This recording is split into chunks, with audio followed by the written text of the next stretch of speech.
Hello hello hello sir hello.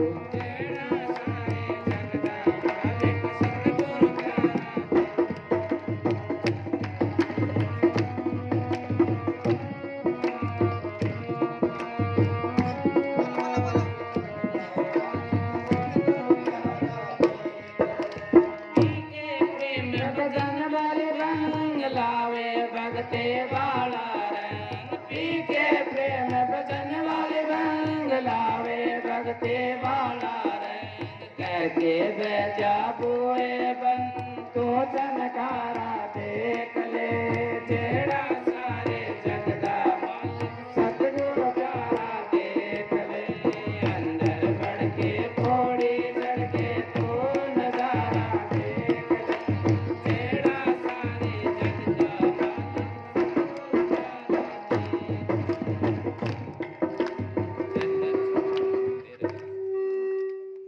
हाँ speaker ठीक जचा भाई, इस तरह ना कर बारी बारी बिसल ना दे और ना छिड़े एक जगह टिका दे। हाँ इस तरह बारी बारी खलल पड़ता है। कम कर दे आवाज, ज्यादा ना कर बेशक, सुनने वाले यहाँ के सुन लेंगे। हाँ और ढोल की बाजा इनकी आवाज कम रख, कम कर दे। ये खड़का ही खड़का सुनता है, शब्द बोलते क्या बोलते वो तो पता नहीं लगता।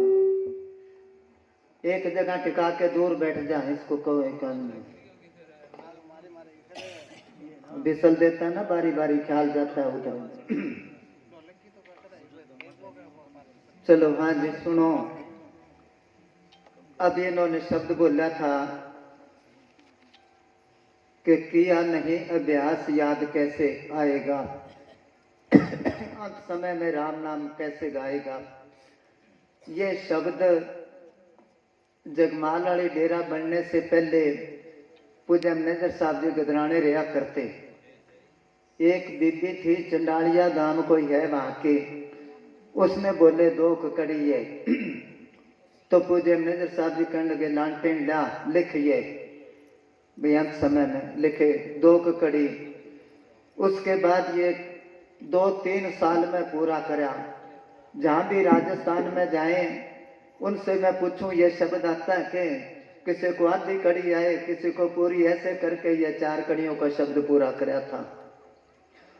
तो पूज्य में साहब जी इस पर बहुत सत्संग कराया करते कि किया नहीं अभ्यास। कई बार मिसाल देते हैं, इसके कम कर दे भी थोड़ी आवाज, मेरे माइक की कम कर दे, हाँ थोड़ी कम कर दो। तो बाबा जी कहते कि जो काम उस टाइम घड़ी होती थी, सुई चाबी भरते 24 घंटे में, तो टाइम पर उसके याद आ जाता भी चाबी भरने, नहीं तो घड़ी रुक जाएगी। इसी तरह ये भी इसने अभ्यास करना था। तो गंगानगर में सत्संग था, पुरानी आबादी में, तो उस जगह ये शब्द बुलाया। तो बाबा जी अर्थ करने लगे इसका। तो एक हरी सिंह नाम का मिस्त्री था, वो साइकिल पर आया, शहर बड़ा था ना उस जगह पर। उसने कहा जी हम तो धन धन सतगुरु का नारा लगावांगे, एक पैर यहाँ एक सचखंड, ऐसे चले जावांगे, अभ्यास करने की क्या जरूरत है। तो चलो बात खत्म होगी। उस टाइम बाबा जी 3-3 घंटे सत्संग कराया करते पूज्य मैनेजर साहब जी। तो जब वो आया तो सड़क साफ थी। जब वो सत्संग में आ गया तो स्कूल के आगे वो चरक चुंडा कहते हैं, वैसे बागड़ी झूला भी कहते हैं, उधर चंडोल कहते हैं पंजाब में, वो 4 पालने होते स्कूल के आगे, वो फिट करके चला गया। वे सवेरे बच्चे आएंगे तो वो 4 आने 10 पैसे 20 पैसे ऐसे लेते, उनको झूला झुलाते। अब वो गाड़ के वहां चला गया। जब वो रात को 1 बजे सत्संग सुन के साइकिल पर जा रहा है, जब उसने वो दूर से देखा, क्योंकि पूज्य मैनेजर साहब ने कहा कि जब काल आता है तो कितना बड़ा स्वरूप दिखाता है कि पाम पताल शीश आकाशा 16 योजन अग्नि प्रकाशा। इतना बड़ा आजकल के लोग योजन नहीं समझते, किसको कहते हैं योजन। 4 कोस का 1 योजन बनता था, पहले योजन होते थे, फिर कोस चल पड़े, पुराने बुजुर्गों को पूछो फलाने गांव में जाना है कितनी की दूर है, वो कहता 2 कोस है। उसके बाद मील चल पड़े। जब डेरा बना कोई पूछते कहाँ बना डेरा, हम कहते कालावाड़ी से 5 मील है। और अब ये किलोमीटर चल पड़े, पूछते तो कहते कालावाड़ी से 8 किलोमीटर है। तो कहते 16 योजन, इतना बड़ा स्वरूप दिखाता है। अब जब वो सत्संग में सुन के गया काल का इतना बड़ा रूप है, आगे जब गया तो दूर से वो झूला देखा, उसने देखा तो एकदम घबरा गया भी काल आ गया। और डरते न वो इतना ऊंचा नजर आए उसको भी वाकई काल का रूप है। वो साइकिल से उतर गया और कांपने लग गया, साइकिल का सहारा लेके खड़ा हो गया। उसके बाद मन में सोचता काल आ गया लेने के लिए। और लड़के को हिसाब किताब नहीं बताया, दुकान का क्या कुछ है, अब क्या करूंगा मैं। थोड़ी देर में उधर से कोई आदमी आ रहा था, उसने कहा इसको पूछते भी वो क्या है। अब वो उसके पास से आ गया। फिर अपने आप ही जवाब सवाल मन में करता है कि संत कहते हैं जिसको लेने के लिए आता है उसको ही नजर आता है, इसको नजर ही नहीं आया। वो जब वो नजदीक आया उससे पूछा कि वो क्या चीज है, वो कहने लगे वो तो झूला है। फिर उसका पसीना सूखा। अगले दिन सत्संग में आके उसने सुनाई ये बात। पूज्य ने साहब जी कहने लगे तू तो कहता था नारा कह जी, नारा नोरा सब कुछ भूल गया मैं। तो तब क्या अंत समय में राम नाम कैसे गाएगा, किया नहीं अभ्यास याद कैसे आएगा। तो वो कहते हैं अगर इससे बचना तो क्या कर, अंदर बढ़ के पौड़ी चढ़ के अंदर चल, तू पौड़ी चढ़ के 9 द्वारे छोड़ के 10वें में आ, इस जगह पर तू नजारा देख ले। ये बाहर के नजारे सब फीके लगने लग जाएंगे। ये साजबाज जितने हैं संतों ने अंदर देखे बाहर बताए, अंदर कोई गया नहीं, बाहर ही साजबाज बना के बैठ गया। ये जेड़ा सारे जगदा मालिक सतगुरु प्यारा देख ले, सारी सृष्टि का मालिक है वो। फिर वो कहते अंदर तेरे बाग बहारा, अंदर बाग लगे हैं, बड़े बड़े समुद्र है, जंगल है, बियाबान है, पहाड़ है, सब कुछ है अंदर। अब चाहे किसी ने नाम ले रखा है, चाहे कहीं से नाम ले रखा है, चाहे वो कितना ही मानता है, फिर भी शक करेगा भाई अंदर बाग कैसे हो सकते हैं, 5-6 फुट का आदमी है, नहीं है अंदर। संतों ने देख के बोला अंदर तेरे बाग बहारा। तो इसका जवाब ये है, ये मोबाइल है, इसके अंदर कोई जगह देख लो। अब कल बीकानेर जाना, मैं उसको फोन करा भी बीकानेर जाना है, कौन सा रास्ता के देख के बताता हूँ। वहां बैठा बैठा इसमें देखा, वो कहता राजगढ़ होके ठीक रहेगा उधर से। इसमें देख लिया ना उसने, इसमें कौन देख लेगा, जो चला जानता वो देख लेगा, अनजान कैसे देख लेगा। इसी तरह इंसान भी इंटरनेट है, यह भी मोबाइल की तरह है। संत सिखाते कौन कौन से नंबर मिला के, और वो नजारे देखने हैं, कैसे अंदर जाएगा। अंदर तेरे बाग बहारा, नाले खलियां हन गुलजारा, लखा सूरज चंद हजारा। लाखों ही सूरज है अंदर, हजारा चंद्रमा है, तारे है, इसके अंदर सब कुछ है। जो अंदर जाए तब नजर आए ना, बाहर से कैसे। सब संतों ने किया है। ब्रह्मानंद ने लिखा बिना बजाए निस्दिन बाजे ताल मृदंग नगारी रे। ये तो बजाते तब कहते अपने आप बजते हैं, और पहले पहले रलमिल बाजे पीछे न्यारी न्यारी रे। रलमिल क्या, जब ध्यान कभी टिकता है कभी नहीं टिकता, और जब ध्यान टिकता है तो पीछे न्यारी न्यारी बिल्कुल क्लियर आवाज सुनाई देती है। जो अंदर जाते हैं वो बातों का मजबूर नहीं है। अंदर तेरी है कस्तूर, उसनु वेखी तू जरूर। कस्तूर कह लो चाहे नूर कह लो, वो नाम अंदर 24 घंटे बरसता है। वो शब्द बोलते हैं ना, सुनता हूं तेरी रहमत दिन रात बरसती है। एक बूंद मिले मुझको दिल की कली खिल जाए। बूंद मिले कैसे, बारी बार भटकता ही है। अंदर जाएगा तो पहले कवाली बोला करते हैं, वगे धारा मरे प्यासा किनारे बैठ सागर दे। समुद्र के किनारे बैठ के प्यासा बैठा ये, बुझाए प्यास ना अपनी किस्मत दा मारा होर की होना। तो इसलिए कहते हैं सब कुछ है। संत पीपा जी होए उन्होंने लिखा जो ब्रह्मंडे सोई पिंडे जो खोजे सो पाए। खोजेगा तब मिलेगा ना। अंदर तेरी है कस्तूर उसनु वेखी तू जरूर ये बंदे दा है दस्तूर हाजर नाजर देख ले। पीके प्रेम भजन वाली पंग लामी भगती वाला रंग। वो प्रेम जिसने पी लिया वो मगन हो गया मस्त हो गया उसकी सब भूखे मिट गई। साचा नाम आधार मेरा जिन भुखा सब गवाइया कर शांत सुख मन आए वस्या जिन इच्छा सब पुजाइया। सब इच्छाएं खत्म हो जाती है इसकी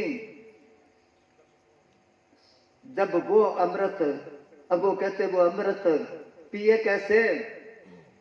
दूसरी कड़ी में आता है कि ये मन है बड़ा चंचल सिमरन में नहीं लगता जितना इसे समझाऊं उतना ही बिगड़ जाए। वो मन बैठे तो उस अमृत के नजदीक ही नहीं जाने देता। वो कहता दिन रात अगर बरसता है तो बूंद मिलती क्यों नहीं।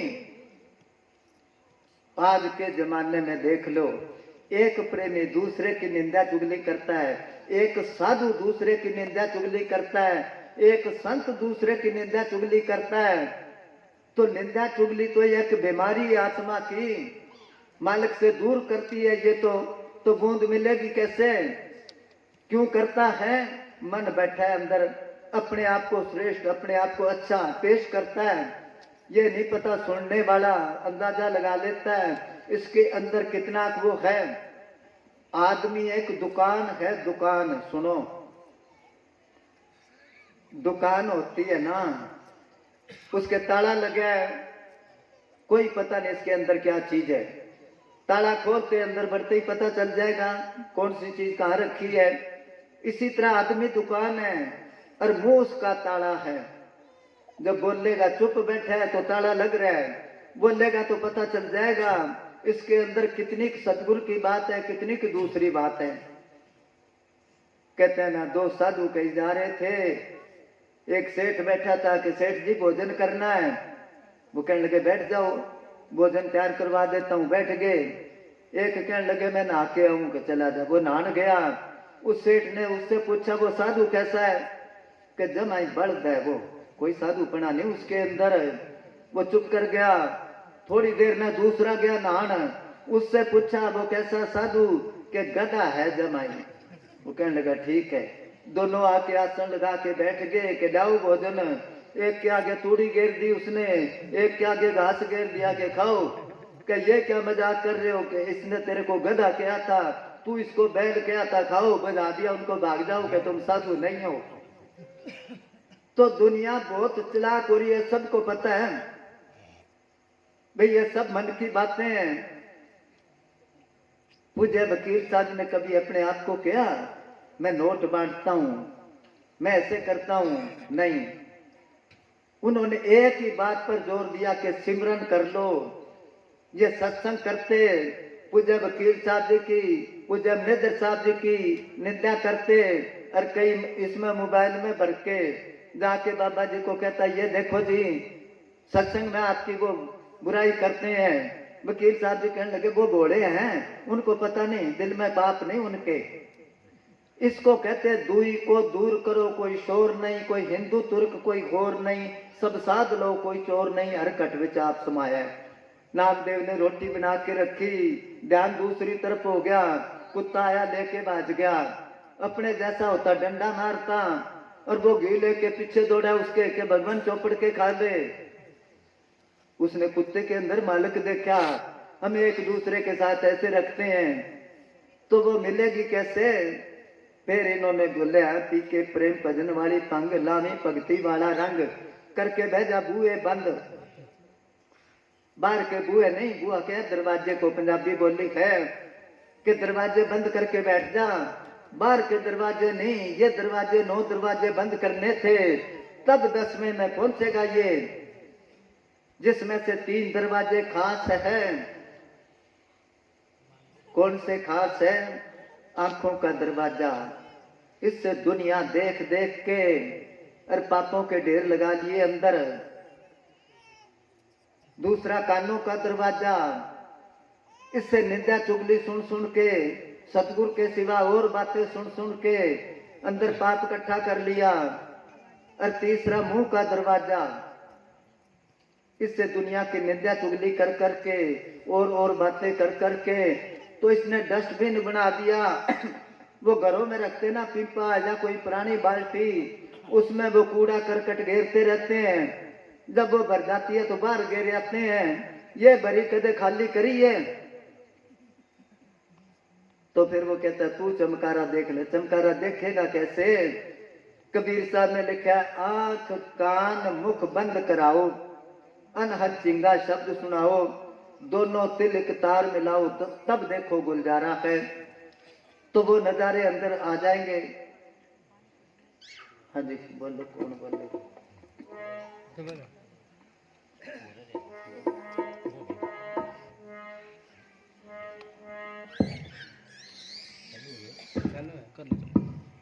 धन धन सतगुरु।